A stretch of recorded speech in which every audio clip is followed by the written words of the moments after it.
I'd like to call this meeting of the Princeton City Council to order. Clerk, call the roll. Mayor Mabry. Here. Councilmember Newman. Here. Gomez. Here. McCall. Here. McCransky. Would you please stand and join us in the Pledge of Allegiance? I pledge allegiance to the flag of the United States of America and to the republic for which it stands, one nation, under God, indivisible, with liberty and justice for all. Thank you. Before we go to public comment, we have a couple of things we're going to have for a ceremony. We would like to acknowledge that Lieutenant Eli Van Autry was just sworn in as our most recent lieutenant for the fire department. I don't know if Eli's in that crowd back there. Is he Downstairs taking pictures. Okay, with his family. Very good. And the second thing we're going to do tonight is we're going to go ahead and recognize Quint Quirm as our retiring street superintendent, and then we'll recognize Aaron Christensen as coming in as the new street superintendent. Quint? Yes. I wasn't expecting to have to come up here and talk. Nothing prepared. Thank you. And I have to be about crying, so. You'll feel better after you cry. Okay, so first of all, I want to congratulate Quint Quirm, our street superintendent, on his retirement last Friday. It was a very hard day for me and many of us. And myself. Yes, Quint worked for the City of Princeton Street Departments for 33 years, of which 8 years he served as street superintendent. Plus how many years at the county? 7 years with the county. 7 years with the county. Anyone who worked with Quint knew you could call him with any job request, and somehow he and his crew would just get it done. And it was usually with a, yeah, no problem, or 10-4. Dependable, loyal, patient, easygoing, caring, funny, and humble are a few words staff would use to describe you.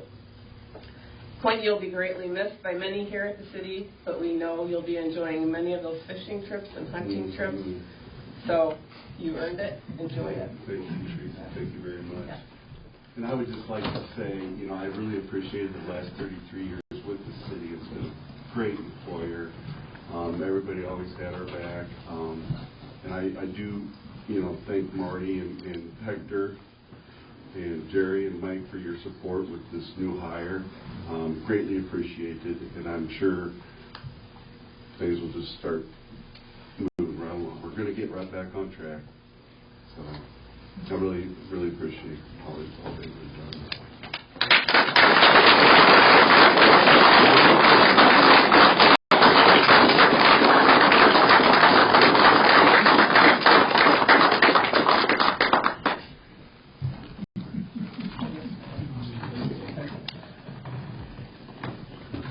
With the announcement being made a few months back that Street Superintendent Quint Quirm would be retiring in February, I knew we had big shoes to fill, as Quint supervised 3 separate departments: streets, sanitation, and cemetery. In January, we conducted interviews for Quint's replacement, Aaron Christensen, who is the current foreman for streets, and one of the applicants actually received an interview. Aaron has served as foreman of the Streets Department for over 8 years, and with the city for over 26 years, serving in sanitation, cemeteries, and streets. He served as interim superintendent during Quint's absence, which gained him the additional knowledge and experience in this position. Aaron's leadership as interim superintendent and foreman has led to his higher level experience with the city, its workforce, its department heads, our contractors, and our partners.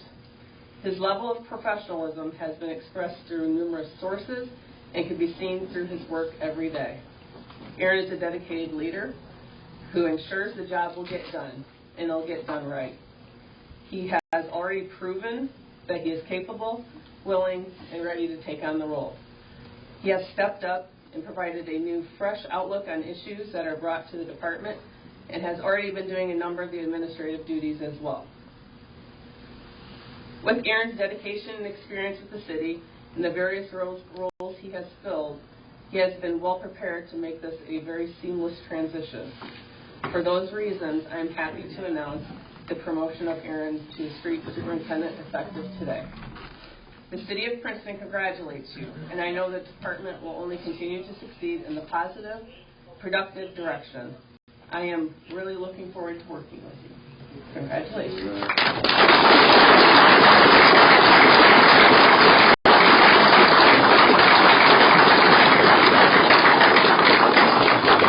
I'd like to give a few thank yous myself to all of you guys back there that are here supporting me.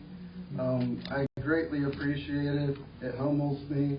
It is it's wonderful to see. So I thank all of you. And lastly, I'd like to thank the council, Teresa, Pete, for giving me the opportunity. I will do my best to fulfill the job and provide to the city and the citizens of Princeton. So, thank you.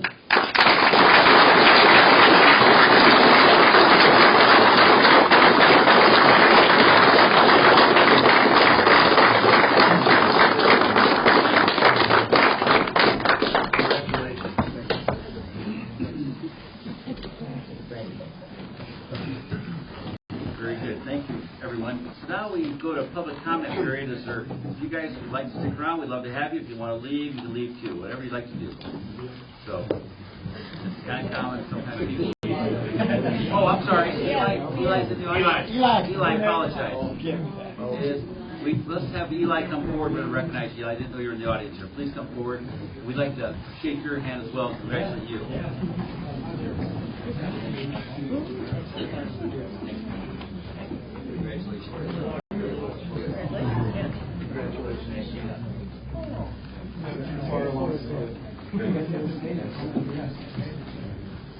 Thank you very much. Thank you, Eli. Yeah, thank you.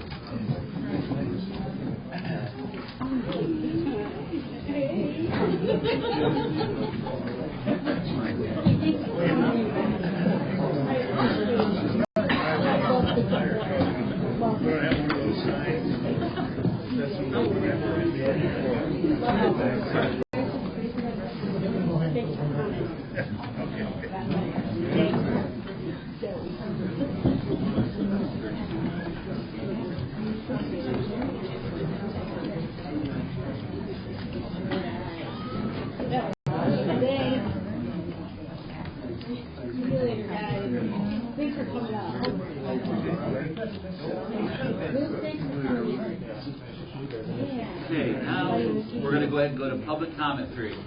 Public comment period is at the beginning of the meeting as well as the end. You can speak once or twice. Is there anyone like to speak for public comment period? Very good. And again, you get another chance at the end of the meeting. We're going to go now to the minutes of the regular meeting from January 15th. I move that we approve the minutes from our regular council meeting on January 15th, 2024. I have a motion and a second. Any questions or comments from council? Seeing none, clerk call the roll. Councilmember Newman. Pass. Gomez. Aye.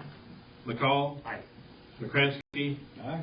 Mayor Mabry. Aye. Thank you. Now we'll go to invoices with City Clerk Pete Nelson.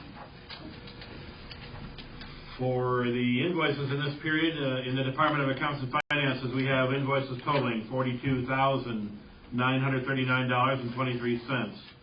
In the Department of Streets and Public Improvements, we have invoices totaling $168,092.90. In the Department of Public Safety, we have invoices totaling $144,571.43.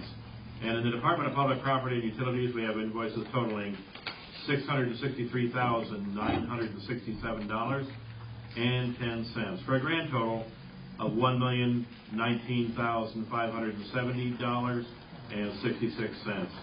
Mayor, all council members present have indicated their reviews of all invoices and now are submitted for disposition. I move that we approve the invoices as presented. Second. We have a motion and a second. Is there any questions or comments from the council? Seeing none, clerk call the roll. Councilmember Newman. Aye. Gomez. Aye. McCall. Aye. McCransky. Aye. Mayor Mabry. Aye. Thank you. Now we'll go to the ordinances, please. Next on the agenda is ordinance O-24-001. This is an ordinance abolishing the Citizens Electric Utility Advisory Committee. Mayor, all council members have reviewed this ordinance and it is submitted for disposition. I move that we advance ordinance O-24-0001 to the second reading. Second. We have a motion and second, and Teresa, is there any comments on this? Just real briefly, not a lot to add, but as the ordinance states, much of the electric utility operation policies have become more statutory in nature, and most of the local decision-making has become based on statute. So we haven't met for at least Before COVID. 3 years, I'm going to say. So it's just become obsolete in nature. So to get it off of the books, we should need to formally abolish it. Great. Thank you. Clerk, call the roll. Councilmember Newman. Aye. Gomez. Aye. McCall. Aye. McCransky. Aye. Mayor Mabry. Aye. Thank you. Next on the agenda is ordinance O-24-002. This is an ordinance amending the annual budget for fiscal year May 1, 23 to April 30, 24. This is the first reading. Mayor, all council members have reviewed this ordinance and it is submitted for disposition. I move that we advance ordinance O-24-002 to the second reading. Second. Have a motion and second. Any questions or comments? Okay. We're good. Teresa, we're good with that as well, right? Any specific questions on, there's quite a bit here. A couple of them I'll touch on. We do this one every year under the fire department, the very second section there. The ambulance reimbursement, we usually, I'll say, under budget for that revenue and ends up going up because the call volume has increased so much. So we upped that by $70,000. And then you'll see in the miscellaneous, just a reminder that $67,000 was the sale of the brush truck. So it's an expense we didn't expect, but we want to make sure those get amended. If you flip your page, I'll just touch on a couple of these that seem a little out of whack. On the street department, under training, in the expenses, the training went up because of the air burner training that they had out there. It was pretty expensive this year. That should be a one-time cost. So down under tourism, I want to explain this one as well. We have the street concert sponsors with an increased revenue of almost $47,000. So I amended that budget. We originally had, and that's for sponsors. So I originally had the sponsors in the miscellaneous revenue. So we actually have the sponsorship one now. So we just moved that up. But as you can see, we under budgeted in revenue for the sponsors. We actually went over. Kudos, Tori. So that was good. Down under administration, I do want to touch on this real quick because I had mentioned this before. You will see under local sales tax, replacement tax, rent, that's not as big of a deal, but our revenue has taken a bit of a hit this year. We didn't see it grow quite as much as we anticipated. So you'll see that hit of about $341,000 dip there. And if you go to electric on the next page, you'll see this in the overall budget. I didn't make a lot of these amendments, but the interest, you really see it in the electric department. The interest and investment interest, we have a amendment on those because obviously the interest rate has went up. And we're seeing, if you have the larger chunks of money that are invested, we're seeing a much bigger hit on those, so that's good. Any other questions that you guys are seeing? We do have an increase on gaming tax again, so that's another revenue that does come in that goes into our economic development. So we do use that for our economic development projects and debt, actually. And our CDs, I know it's your guidance, they're bringing in about a 5% return, give or take. Any of them that have been up for renewal, Janet's done a great job shopping around on the CDs, and we try to get the best ones we can. They're all of them that are rolling are about 5%, so that's good. Very good. Any additional comments or questions from the council? Seeing none, clerk call the roll. Councilmember Newman. Aye. Gomez. Aye. McCall. Aye. McCransky. Aye. Mayor Mabry. Aye. Thank you. And now we're on to the board reappointments. Yeah, I'm going to do it as one. The following individuals are going to be reappointed to their respective boards. Barry Portman for a 3-year term expiring April 30th, 2026. The Historic Preservation Commission, Abby Taylor for a 3-year term expiring 12/31/2026. Michael Stutsky for a 3-year term expiring 12/31/2026. Carrie Cobain for a 3-year term expiring 12/31/2026. And to the Pedestrian Bicycle Commission, Michael Ziering for a 3-year term expiring June 30th, 2026. You have a second? Second. Okay, very good. We have a motion second. Any questions or comments from the council? Seeing none, clerk call the roll. Councilmember Newman. Aye. Gomez. Aye. McCall. Aye. McCransky. Aye. Mayor Mabry. Aye, thank you. Now we're on to the city manager report. In the very last page of your new packet is the Princeton Police Pension Fund statement as of December 31st, 2023. And on the back side of your packet here is the notice of holiday observance for February 19th for the garbage schedules. Due to the upcoming President's holiday, garbage and recycling routes will be as follows. Monday, February 19th, routes will be picked up on Tuesday, February 20th. Please have your garbage and recycling out by 5 a.m. If you have questions, please call the street department, 875-2631, option 2. Oh, and just to give you a heads up, we did get a notification today that our audit draft is available. So as we anticipated, I had asked the auditors and Lauterbach to have that ready for our next council meeting. So I'm anticipating, crossing my fingers, that's ready to go for the next meeting. Great. Thank you. Anything else, Tuesday? Okay. And that meeting will be on a Tuesday instead of a Monday because Monday's a holiday. Okay, now we're on to the mayor's report. We the council had a couple people that I appreciate. We went over to PADS, the homeless, or I should say the unhoused shelter over in Peru. We served a supper meal last week, and I appreciate it was a nice event. We served about 45 people, and I appreciate Hector and his wife Peggy came over, and we appreciate you helping us. And it's a very enlightening thing, a very humbling thing to see people that are unhoused. It varies from a little 15-day-old baby and her mom to people up in probably their mid-70s, all different nationalities. Everybody was very appreciative as they came to the line. We had served brats and hot dogs and some good home-style baked beans that have been cooked in a crock pot.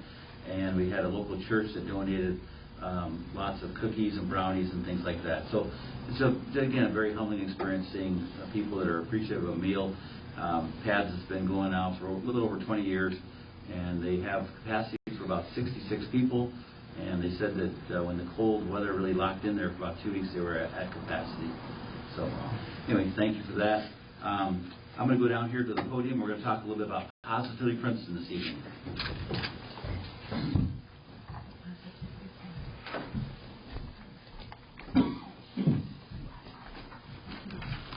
So this evening under Positively Princeton, we invite nonprofits as well as small businesses to come and speak on what they've got going on in the community. And this gives us a chance as council to get educated about what's happening with entities that we're just maybe not that familiar with. Tonight we're going to have Gateway Services come. Gateway Services provides services for adults with intellectual and/or developmental disabilities. Jean Kinsley is representing Gateway Services. She's Director of Residential Services, and she's been with them for 35 years. Let's welcome Gateway Services, please, this evening. Thank you, Jean. You're welcome. Well, this is kind of a last-minute ordeal, and when I walked in tonight and saw all these people, I'm like, what am I getting myself into? Ray, you told me there will only be a few people here. So how many of you know about Gateway? A few of you? Okay. So a little history. Prior to 1970, people with intellectual developmental disabilities had to either stay at home with their parents or they were put in institutions. And so prior to 1970, a few people had an idea to create Gateway. And so Gateway actually started in Malden, Illinois, in an abandoned schoolhouse. And when they first started, there was 7 individuals that got services and 3 staff, and their budget was $35,000. So that was clear back in 1970. So a lot of changes have taken place since then. Now we have 108 staff effective today, 108 staff on our payroll, and we have 7 different services that you can get through Gateway. So I wanted to tell you a little bit about that. So as Ray said, I've been at Gateway for 35 years, and I've been in the residential program. And I oversee 5 group homes. They're all here in Princeton. We can have no more than 8 people in a group home. We're only licensed to have up to 8 in a home. And we currently have 28 individuals that we serve in the group homes. And we provide 24-hour supports to them. If they're not at home, they're at day program at Gateway. And a lot of people think that we house people at Gateway, the main building, or the apartments behind Gateway. That's not true. We sold the apartments many years ago, and nobody lives at the main building, so I wanted to make that known.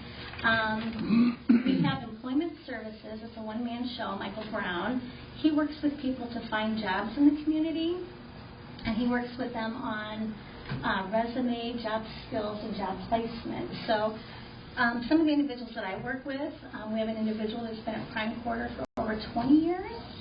We have a gal that cleans Purdy trucking building. We have a young man that cleans Jillian's hair salon. So various employers in the community, and I believe we have 18 employers right now currently that employs people with developmental disabilities that get services through Gateway. B-Part, a lot of you have probably seen the B-Part vans. They serve the 3 different county areas. And one of the facts that I recently known was anybody that's 60 or over, they can ride for free. And B-Part runs every day but Sunday. So, and we are now out at Elm Place. That's where the main office is at for B-Part. We also have Intermittent SOA, which serves 11 people. They live at home with their mom and dad. And so we provide intermittent supports for them. And then we have Intermittent SOA also, where some of the individuals, that was home-based. Intermittent SOA, we have 11 people that live in the community, and they can get anywhere from 10 to 15 hours a week support with doctor's appointments, taking them shopping, helping set up their meds, budgeting. And then we have Open Doors Counseling. Are you guys familiar with that? Open Doors Counseling is also out at Elm Place. We have 3 counselors on staff, and it's open to the public. They serve children and adults that need counseling services. And I believe they had 148 individuals that they served this last fiscal year. So that's open to the public. What else can I tell you about Gateway?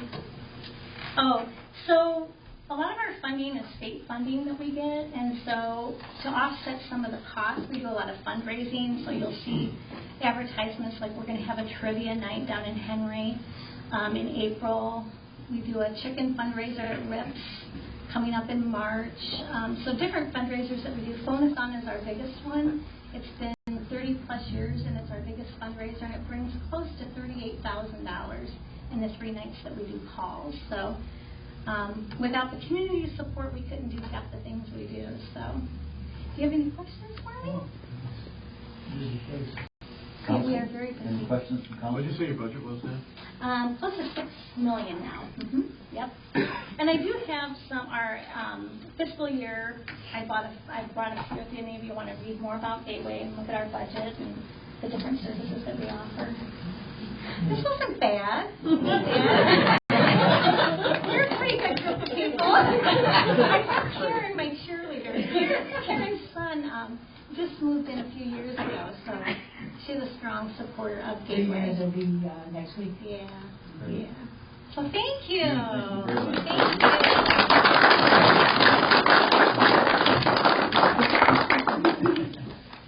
The second thing we're going to have tonight is our tourism director will be coming up, Victoria Yepson, to give us a quick update what's happening with tourism. Please, Victoria.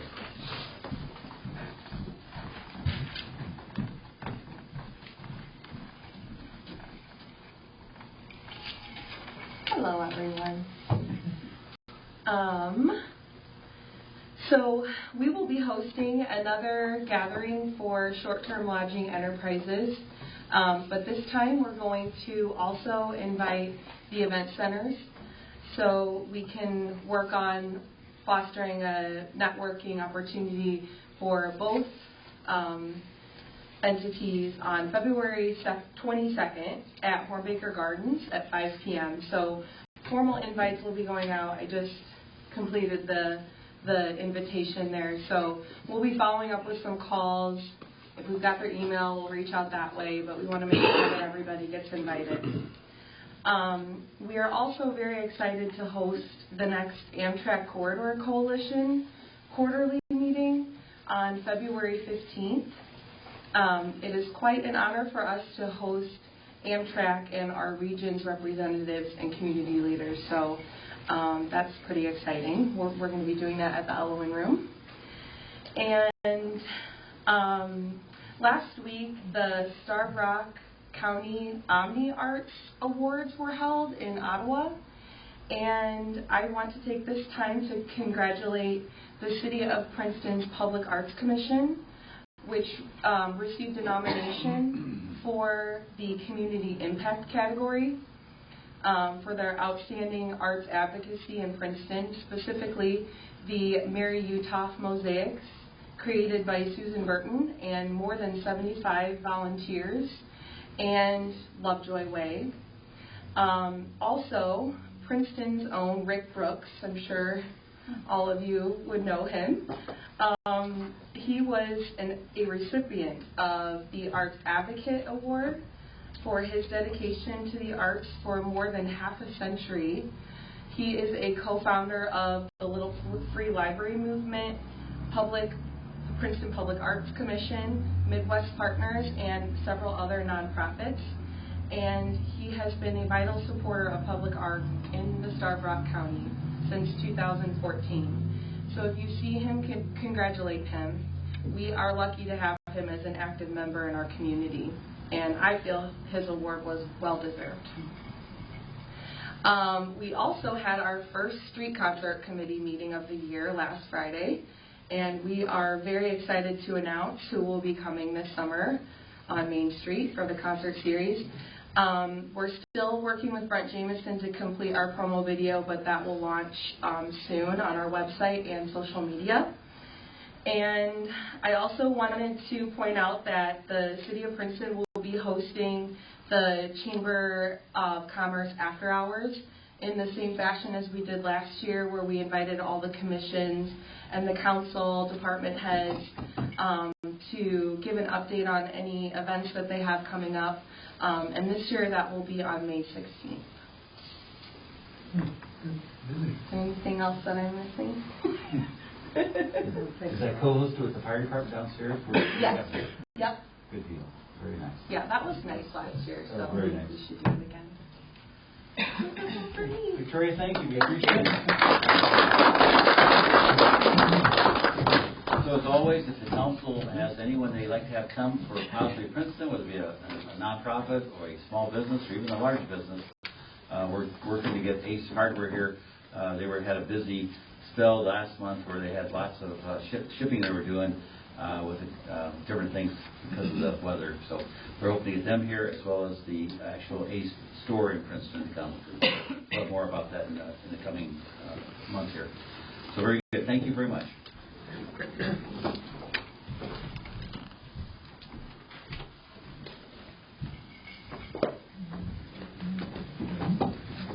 Okay, is there any old business to come before the council? Is there any new business that comes to the council? Okay, seeing none. Is there any additional public comment? Okay, seeing none. Jerry, if you would, please. Yes. I move that we adjourn our regular meeting this evening and reconvene for our next city council meeting on Tuesday, February 20th, 2024, 6 o'clock at City Hall. We have a motion and a second. Clerk, call the roll. Councilmember Newman. Aye. Gomez. Aye. McCall. Aye. McCransky. Aye. Mayor Mabry. Aye. This meeting is adjourned, but please stick around and congratulate Aaron Christensen and Quinn Quirm, and feel free to visit with the council. Thank you.